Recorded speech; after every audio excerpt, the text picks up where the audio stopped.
So, the way in which we articulate this research, so it's basically a platform for research and about research, and the way in which we articulate that is by focusing on a theme during the course of 2 years.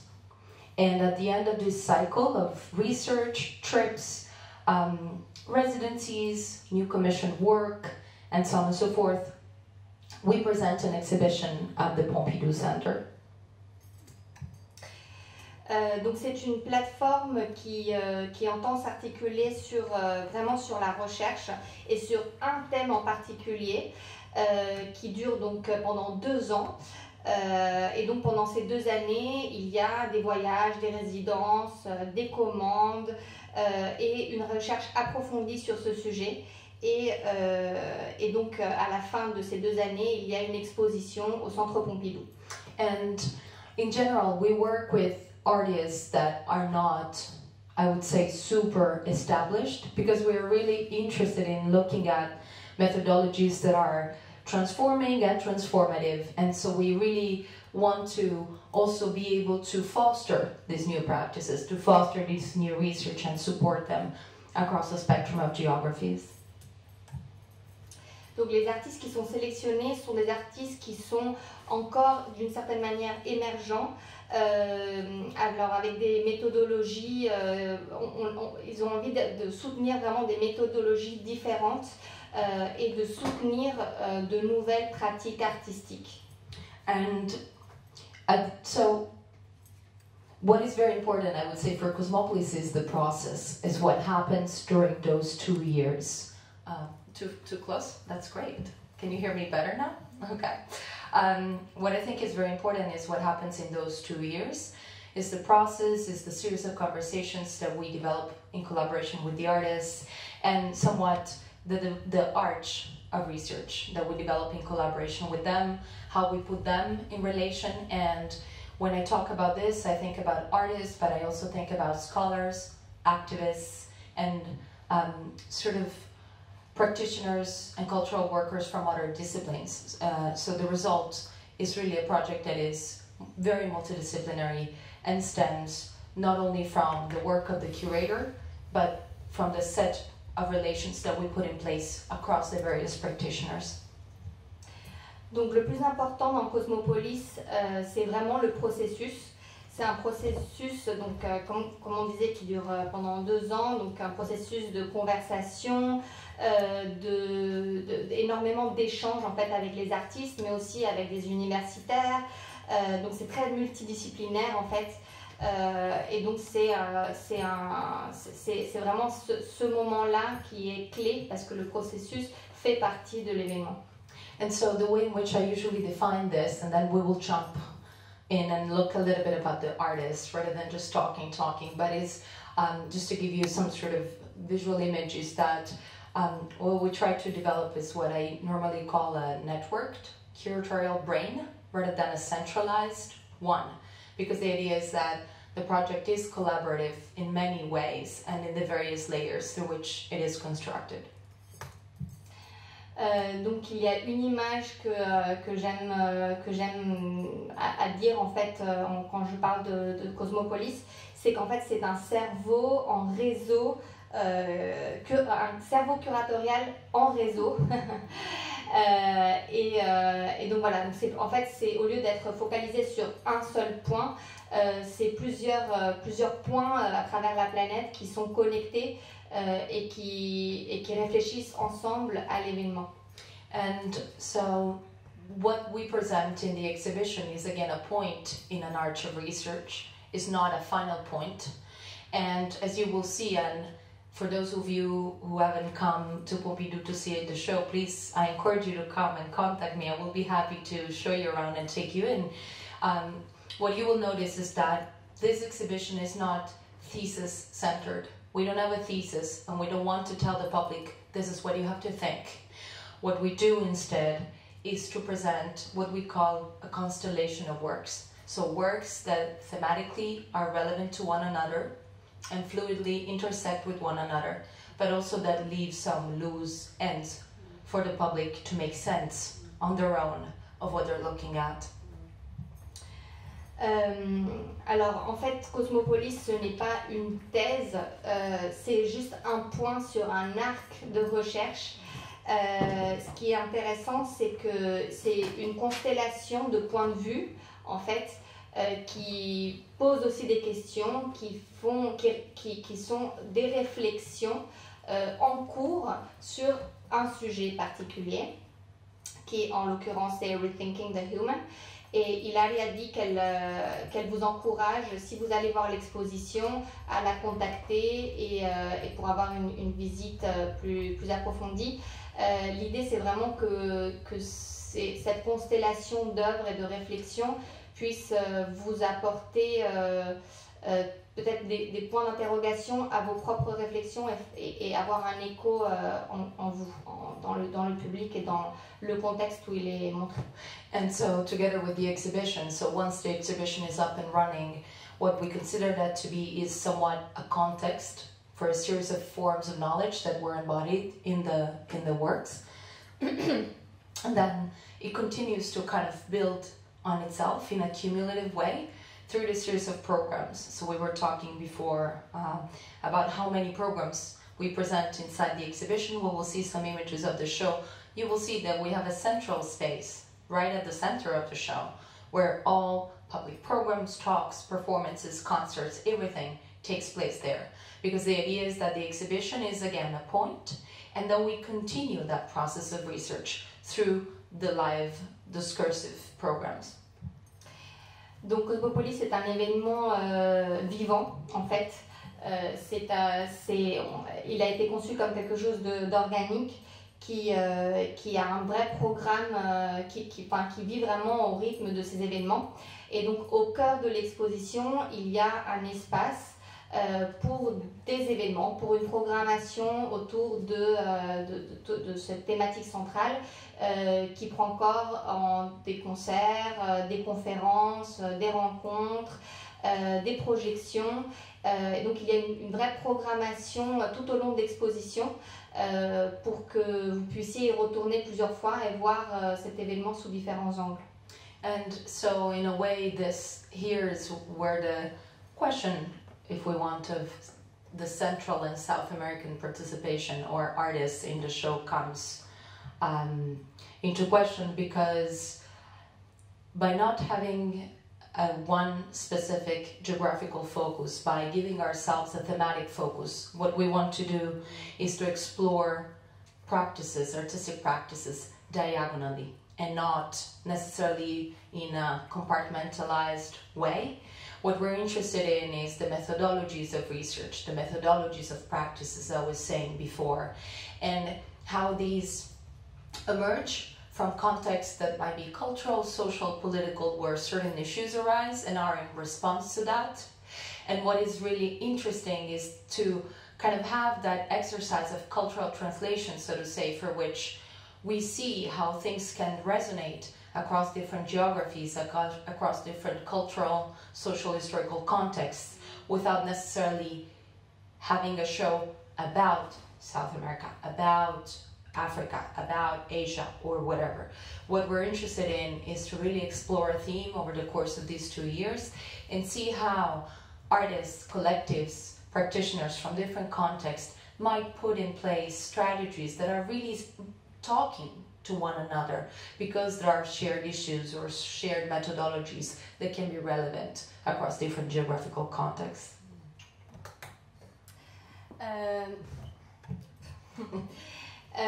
Donc le plus important de Cosmopolis, c'est qu'il n'y a pas vraiment de focus géographique. Ce qui est intéressant, c'est la thématique, qui est une thématique qui a une résonance globale en fait dans le monde entier, et on ne fait pas une exposition sur l'Asie, sur l'Amérique latine, sur l'Afrique, sur l'Europe, mais au contraire en fait sur cette transdisciplinarité aussi à travers les différentes pratiques artistiques et recherches universitaires, etc. Donc Cosmopolis a été pensé non compartimenté, mais sur une réflexion en diagonale en fait à travers une thématique donnée et différents points de vue.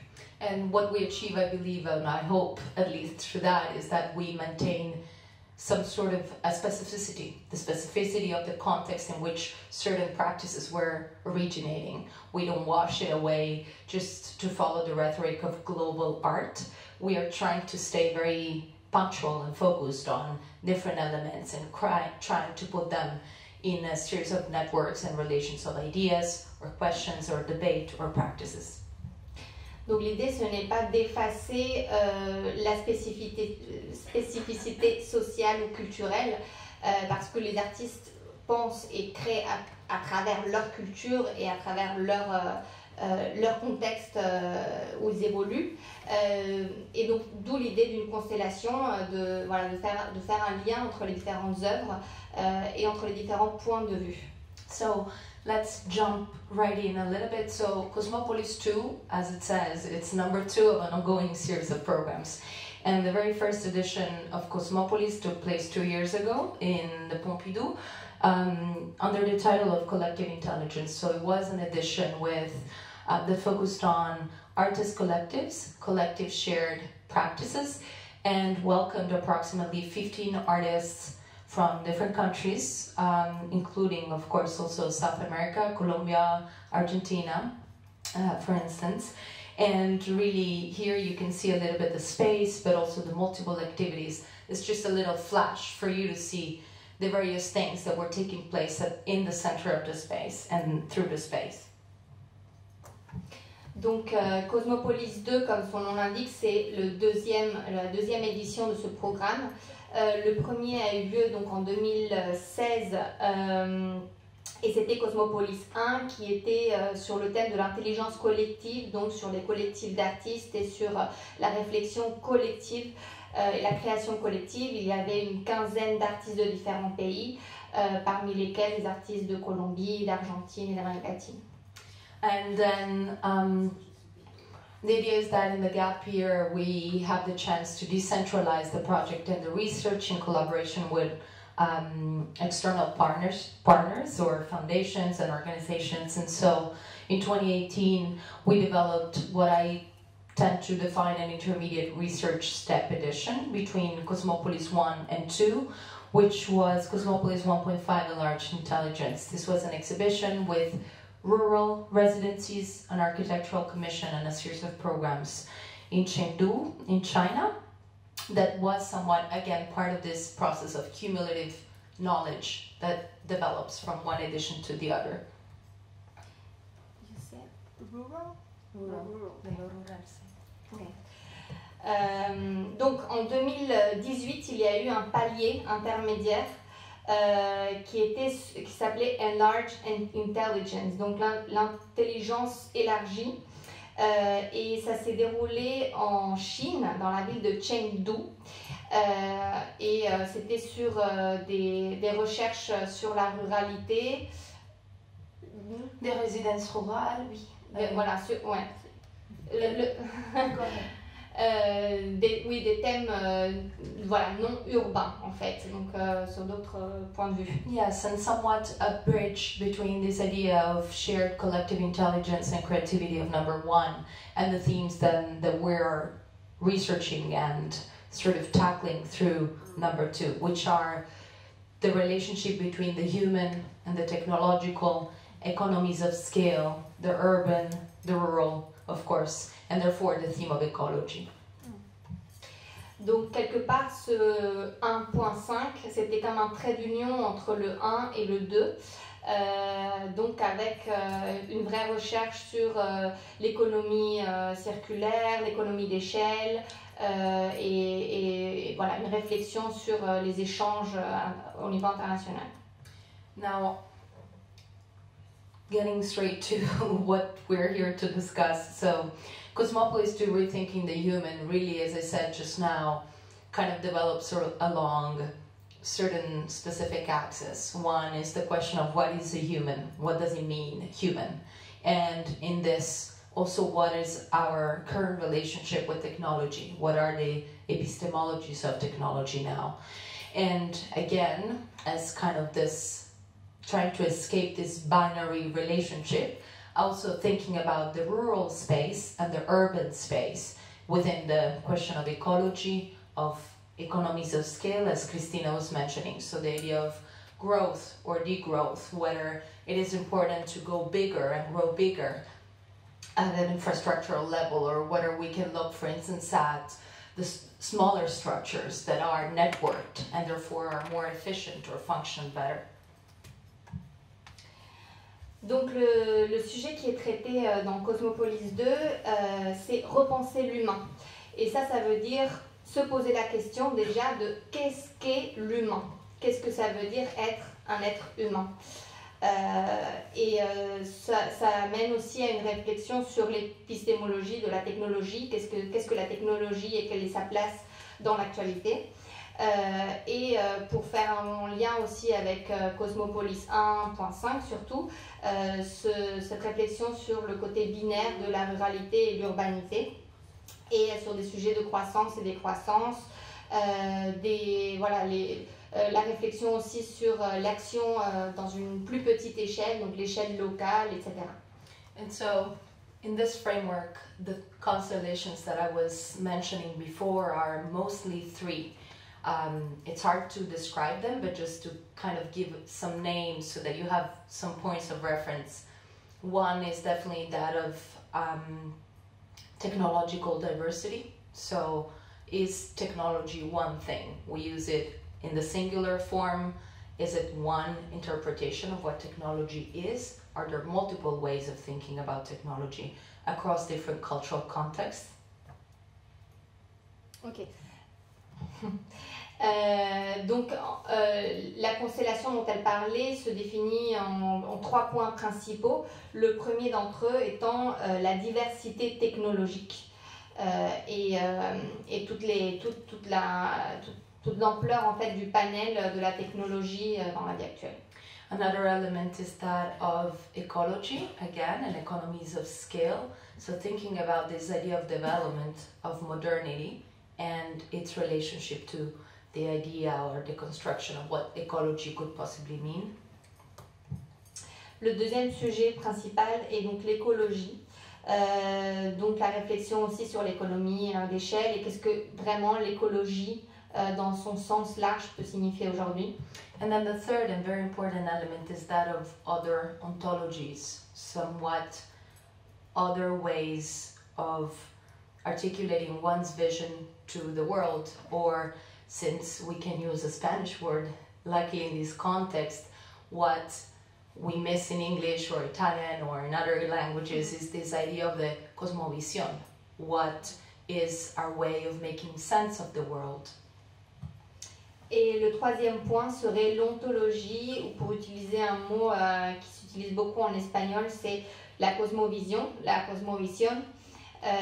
Et quel est notre lien dans ce monde en fait, c'est-à-dire que comment est-ce qu'on réécrit les mythes de notre monde contemporain.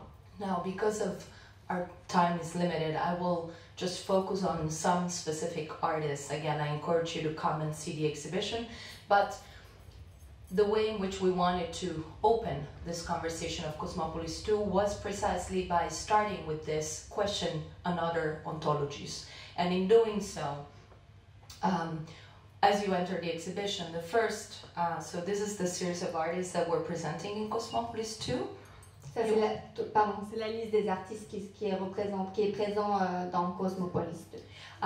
But so really the opening element of the exhibition is this of other ontologies, and more precisely through the work of 2 artists from Guatemala. The first being Benvenuto Chavajay. Donc, pour partir du sujet le dernier sujet traité, qui est le sujet de la cosmovision, en fait, c'est le sujet qui ouvre l'exposition, donc avec 2 œuvres principales de 2 artistes guatémaltèques. La première étant de Benvenuto Chavajay.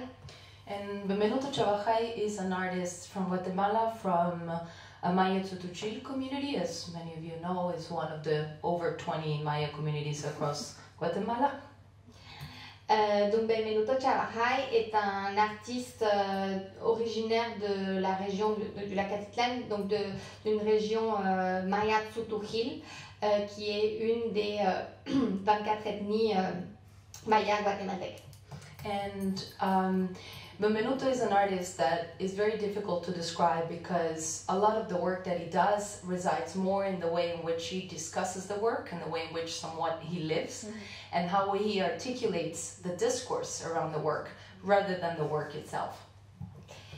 Donc Benvenuto est un artiste qui a ça de spécial et de particulier, qu'en fait son œuvre se définit surtout par la manière dont lui-même crée une narrative autour de cette œuvre et dont tout le processus de création et la manière dont il vit en fait son processus artistique et l'œuvre en elle-même. So somewhat the artwork and what you see here is just a portion of a whole process, of a series of processes that he puts in place through the way in which he discusses the work academically inside of the museum with people and so on and beyond. This particular work, 4 minutes and 33 seconds, John Cage, is a work that is part of an ongoing series of works, of sculptures, installations that he develops with terracotta.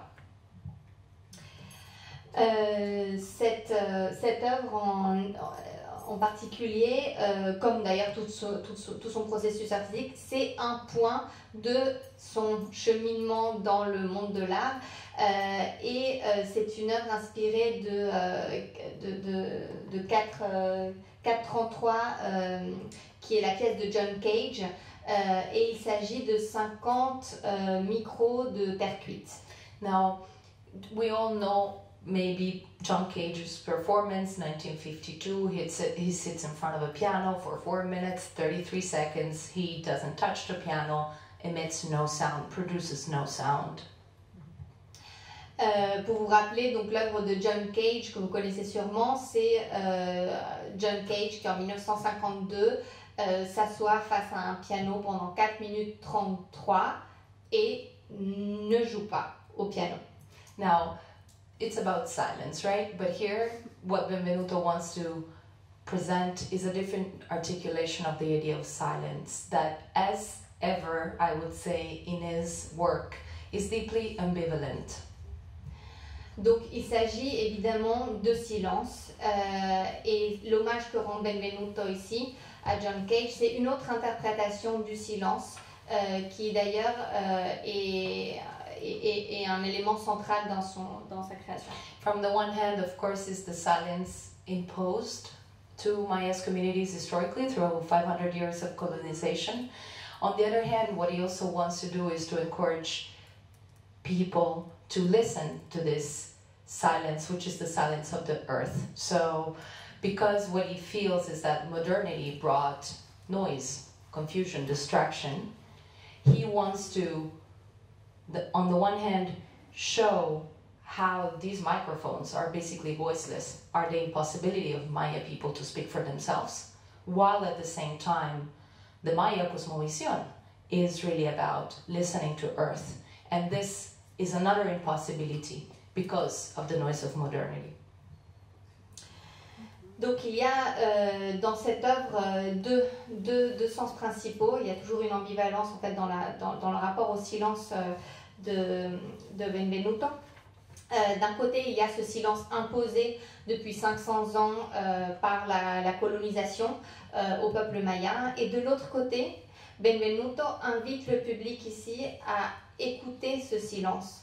Parce que, comme tu le soulignais, Hilaria, le monde actuel est un monde de chaos, de bruit, de son, d'énormément de pollution sonore. Et la cosmovision maya invite les gens, invite les humains à écouter ce silence de la terre. And this is somewhat the official work that Benvenuto presented at the Pompidou, but there's also an unofficial work that was presented, or to say it better, developed during Benvenuto's stay in Paris, and Cristina was a key part of this. And it was this performance that he developed 1 month ago on October 19, with the name of Hombre de Maíz, which was presented at the cemetery, or developed, enacted at the cemetery of Père Lachaise. Donc 433 est l'œuvre officielle qui fait partie de l'exposition Cosmopolis, mais dans ce cadre et dans le cadre de son invitation, il en a profité pour réaliser une performance qui s'appelle Hombre de Maíz devant le cimetière du Père-Lachaise. Et c'était d'ailleurs le 19 octobre, donc il y a presque un mois. And this is part of an ongoing series of performances that he first developed last year at the Cuenca Biennial in Ecuador, where he developed a performance in which he walked in the streets of Cuenca covered in mud. So that was El Hombre de Lodo, so the man of mud. Donc c'est une performance qui fait partie d'une série de performances qui a cours actuellement, dont la première a été réalisée à la Biennale de Cuenca l'année dernière, où il s'est couvert totalement de boue et c'était pour représenter l'homme debout. And of course this refers to the tale of the origin of the man in the Popol Vuh, one of the sacred sort of books of Maya culture, but here there was a double reference which made it very, very powerful, because October 19 was also the 120th anniversary of the birth of Miguel Ángel Asturias. Donc ces performances font référence au Popol Vuh, qui est le livre sacré des Mayas, où on parle en fait de la genèse de l'humanité, où on passe par le stade de la boue, du bois et ensuite l'homme, le vrai homme qui est fait de maïs. Et c'était une date très, très particulière parce que le 19 octobre, c'était les 120 ans de l'anniversaire de naissance du prix Nobel de littérature guatémaltèque Miguel Ángel Asturias, qui est enterré au Père-Lachaise. Exactly. So Asturias is buried at the Père-Lachaise, and what Benvenuto really wanted to do was to engage with that history. As probably some of you know, Asturias wrote in the early 20s this university thesis, which was somewhat addressing the question of the issues, so to say, of the indigenous people in Guatemala, and that sort of was articulating a standpoint that then he changed, or from which he moved away after he moved to Paris, and sort of started digging deeper and getting more acquainted with the actual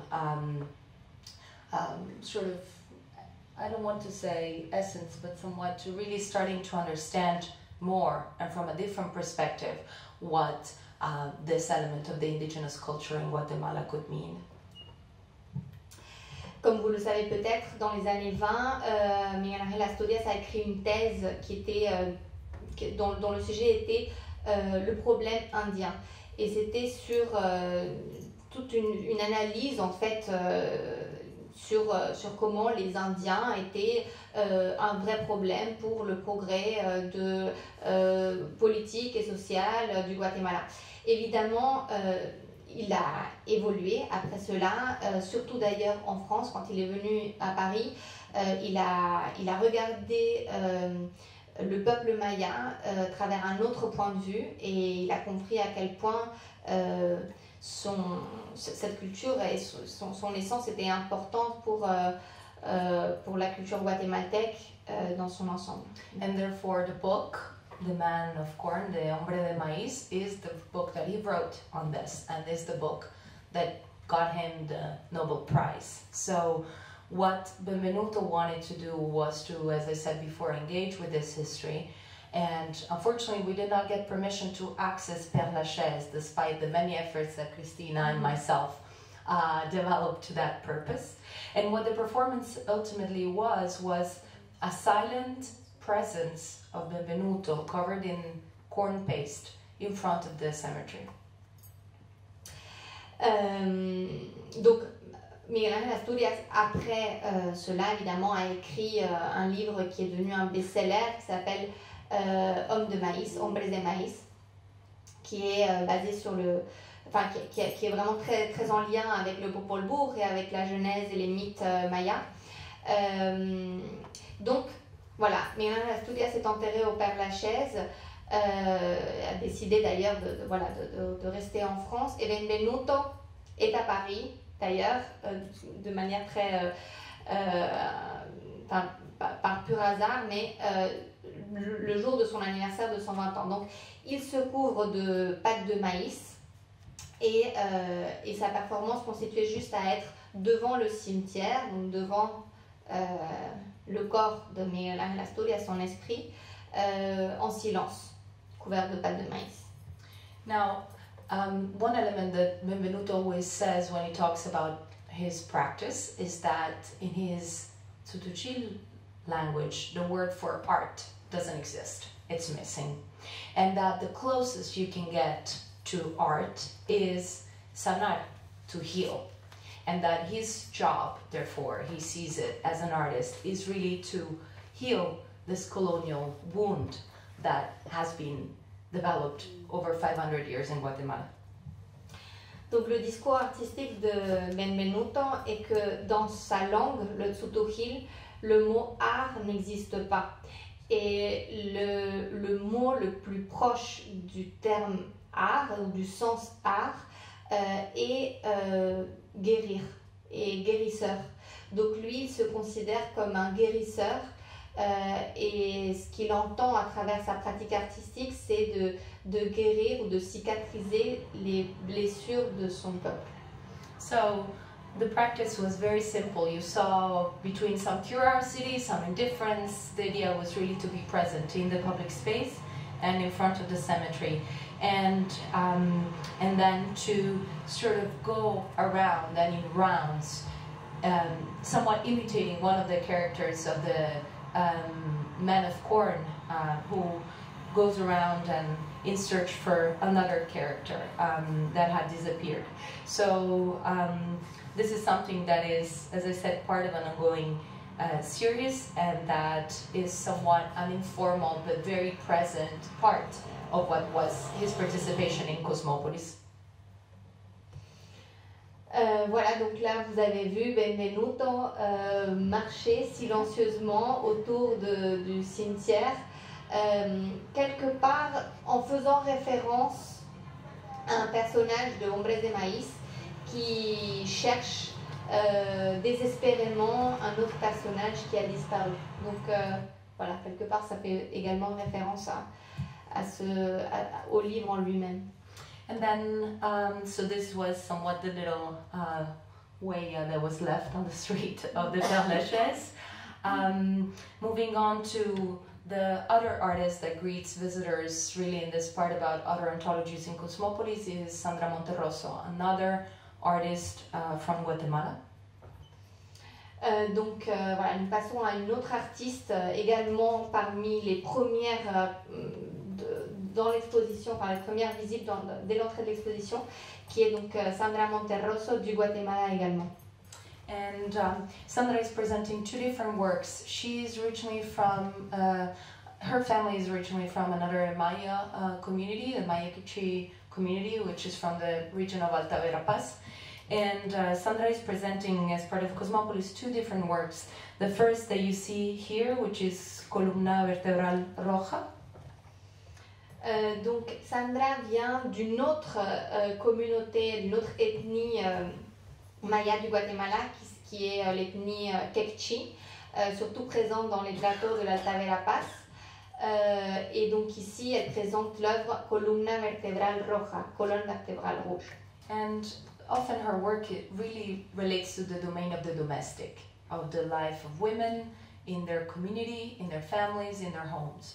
And often it's also a trace of an act of doing. It could be about dyeing clothing, it could be about washing them, it could be about cooking. It's really about this activity inside the community. Donc l'œuvre de Sandra Monterroso se centre beaucoup sur les tâches domestiques, et notamment les tâches domestiques féminines. Il s'agit de documenter ou d'une manière d'illustrer, par exemple, le fait de cuisiner, le fait de coudre, voilà, des actions qui sont des actions quotidiennes de la vie domestique d'une femme de sa communauté Kekchi. And in a way, it's not really relating to the feminine condition in the stereotypical way in which we could think about that. It's really about the power of the feminine and what power, what central social role these women have in their own communities. Donc il ne s'agit pas de montrer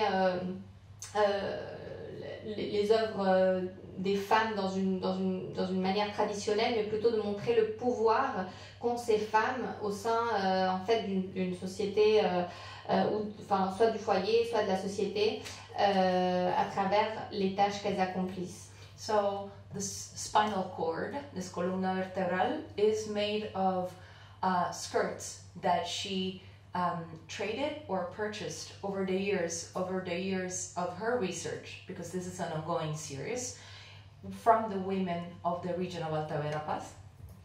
Donc il s'agit en fait d'une colonne, d'une sorte de stèle. Donc sa colonne vertébrale est faite de jupes qui sont enroulées et qu'elle a acquises au long des années, en fait, soit en les achetant, soit ce sont des jupes qui lui ont été données en fait par des membres de cette communauté.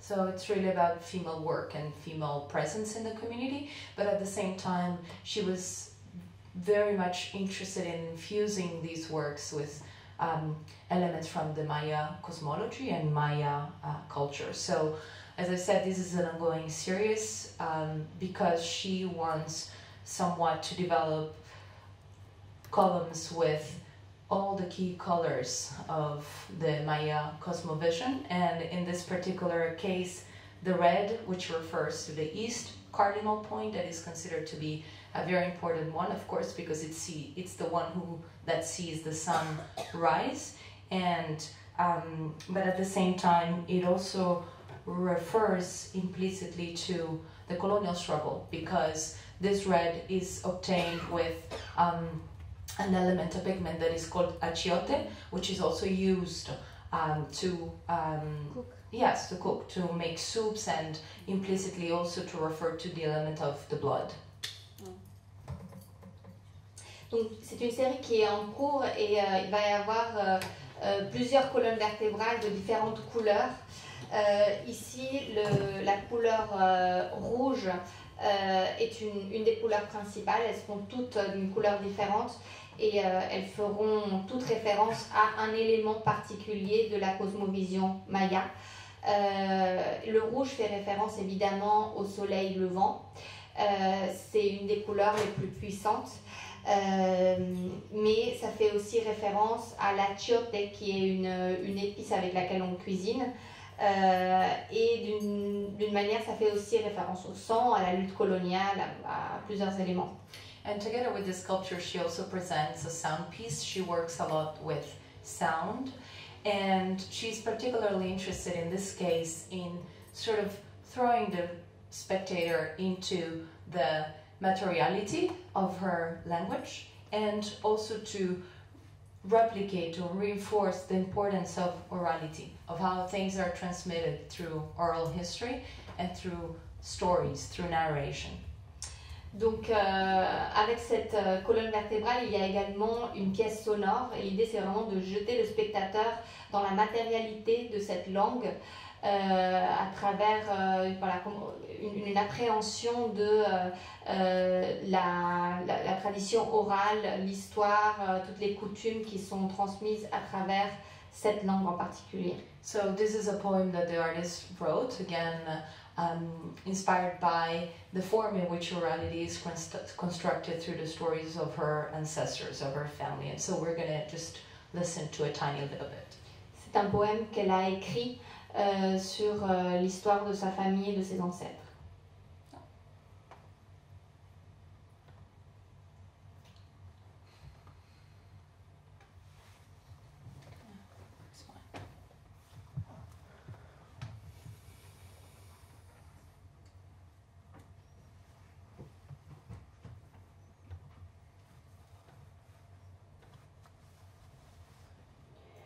Sastik lahik sak di rucis osh.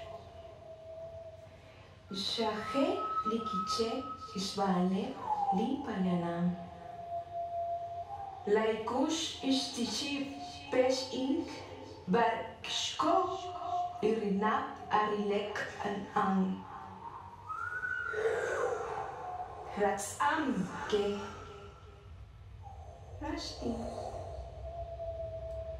Nakinak likachik ek kim arin. Ki overs ink week. Kuyobrisenk kuik. Akshin kware silia wasil. Arshat chalchak. Rak ik.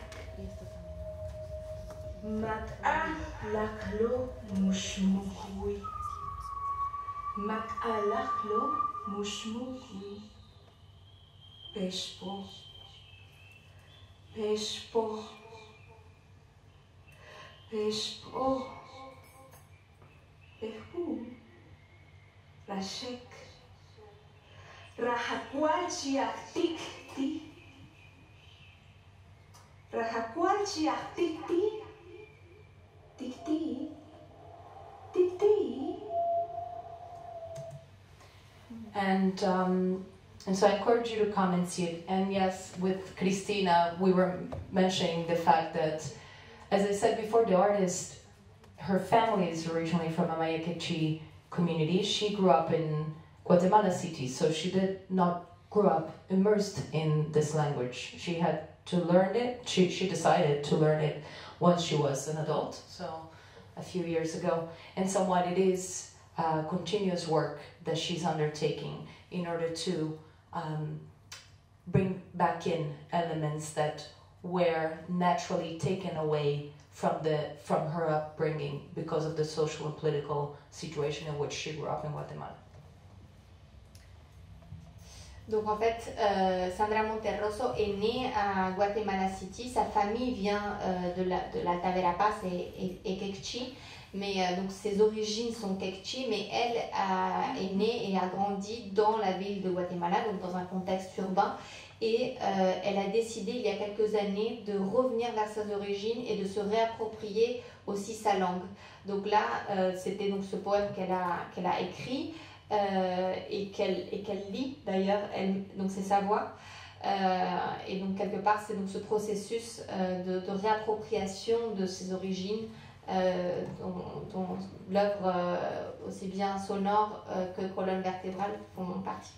So as Gracia also was mentioning before, we have quite a few artists who will not have the time to talk about all of them, so I'm going to wrap up this presentation by talking about another artist from Central America that I think is important because it somewhat really reflects what is the spirit that we want to foster, the atmosphere that we want to foster in the exhibition space. And this artist is Simon Vega, an artist from El Salvador who developed the convivial space of Cosmopolis too. Donc on n'a pas le temps de parler de tous les artistes, on vous encourage vraiment à venir voir l'exposition, mais on va finir cette présentation avec un artiste qui a été central dans l'exposition, qui est le Salvadorien Simon Vega, qui a créé un espace de convivialité au sein de l'exposition.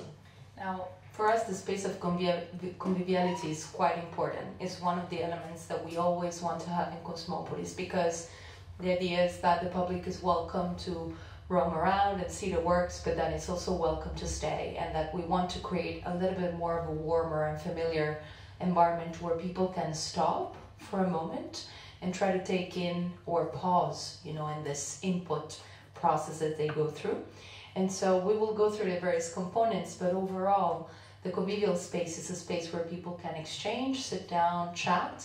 It's also a space where we present workshops and where we offer also hot drinks for people to just have a moment of comfort and pause inside the exhibition. Donc pour Catherine et pour Hilaria, l'espace de convivialité est vraiment un élément central du concept de Cosmopolis. Donc dans chaque exposition, il y a un espace où les gens peuvent s'asseoir, lire, rester un moment, s'imprégner de cette exposition, faire des recherches, etc. Donc là, cet espace a été créé donc, par Simone Vela. Yes, and mostly it's about encounter. It's a space for encountering the other people that are in that space and to have that exchange of knowledge that we were talking about at the beginning. Now, Simone is an artist that really focuses on that. It focuses on social sculpture, it focuses on spaces that are for human encounters and are human somewhat based. Donc c'est le plus important dans cet espace-là, c'est vraiment de créer un lieu de rencontre. Donc vraiment pour que les gens puissent échanger, discuter au sujet, sur les sujets traités ou simplement se retrouver là. Et cette approche est très vraiment en résonance avec le travail de Simone Vela qui entend travailler sur des espaces de rencontre et sur la convivialité en général. So you see the title is kind of a big signage right there that tells you what this space is about. It's about exchange with the others. Now, Simone is an artist that is from El Salvador, based in Salvador, and that really is interested in exploring what the aesthetics and also conceptual elements that are relevant to El Salvador can then speak to other political, social, and cultural contexts outside of the country. And he's an artist who's been working extensively. Here I'm just going to show you, and then we can talk a little bit about the components, but he works very much on the aesthetics of technology of the 1970s and 80s, and more particularly on the Cold War space race. Because as we all know, that was a moment of very deep political instability in El Salvador, in this kind of fight for global power between the US and USSR. Simone Vela travaille beaucoup sur l'esthétique salvadorienne, l'esthétique vraiment de son contexte urbain, de l'esthétique populaire en fait de son pays, et aussi notamment sur la technologie et sur l'esthétique des années 1970 et 80, la course aux étoiles, la course à l'espace, la course vers le pouvoir, non seulement terrestre mais aussi spatial, surtout entre les deux puissances de ce monde bipolaire de cette époque qui était donc les États-Unis et l'Union soviétique. And to this he adds this idea of what the third world is. How do we define a third world? What is it compared to the first one?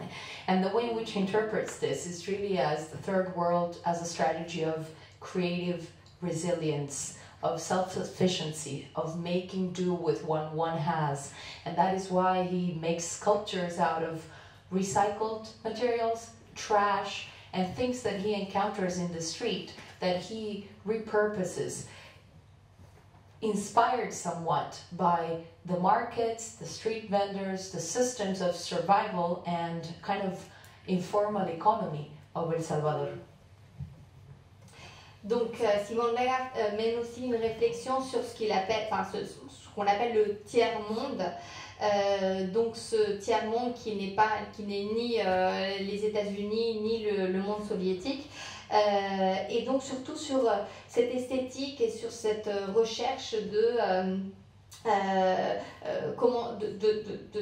pouvoir survivre en fait avec très peu de moyens. Donc comment est-ce que tout est recyclé, même les déchets sont utilisés, et cette résilience en fait du peuple qui a très peu de moyens mais qui arrive à construire des choses avec vraiment très très peu de choses. So what he created here is a constellation of elements that are basically evoking the palettes. So these wooden elements that are very cheap, low cost, that you just find anywhere as trash, and through which you can make constructions. And here you see the workshop space, which is again about circularity and circularity of economy and of knowledge somewhat. Donc ici, ce que Simone Vela utilise, c'est surtout des palettes, hein, donc c'est toujours des matériaux pauvres, entre guillemets. Et l'idée, c'est vraiment de réfléchir sur l'économie circulaire. And then we have a library station, which is similar to a space station again. These are somewhat the visual references that he uses. Ça, c'est les références visuelles qu'il utilise. Et donc, il y a une librairie, ou plutôt une bibliothèque, qui est un peu similaire à une station spatiale. And then we have here at the top right, you see a barter station, station de trueque.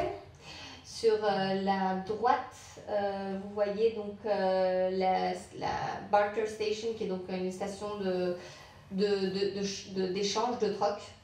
And that is something that is activated on a weekly basis on Sundays from 2 to 4. So I encourage you to come and exchange whatever you want to exchange. And the idea is that it's really about this economical resilience, but it also relates to the Mesoamerican and Aztec tradition of bartering, of having something that is of value to me and something else that might be of value to you, and having a judge that is able to mediate that relationship between values.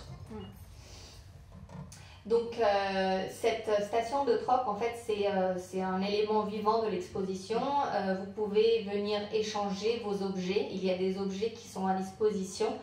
L'idée, c'est vraiment de faire un lien avec le monde précolombien, donc avec les marchés mésoaméricains et aztèques, où il y avait évidemment des trocs qui se faisaient, donc avec un juge qui évaluait du côté équitable de cet échange, c'est-à-dire que c'était donc une valeur évaluée, jugée par une personne qui jugeait que les deux objets échangés ou les deux services échangés pouvaient avoir une valeur égale. And since we're at it, I would take the opportunity to say thank you to Gustavo, who's been our wonderful barter judge so far. He's been doing an amazing job. So I encourage you to come and try it for yourself. Donc tous les dimanches, entre 14h et 16h, il y a donc une activation de ce troc, et il allait en profiter pour remercier Gustavo, ici présent, qui a été médiateur de cette station depuis le début de l'exposition.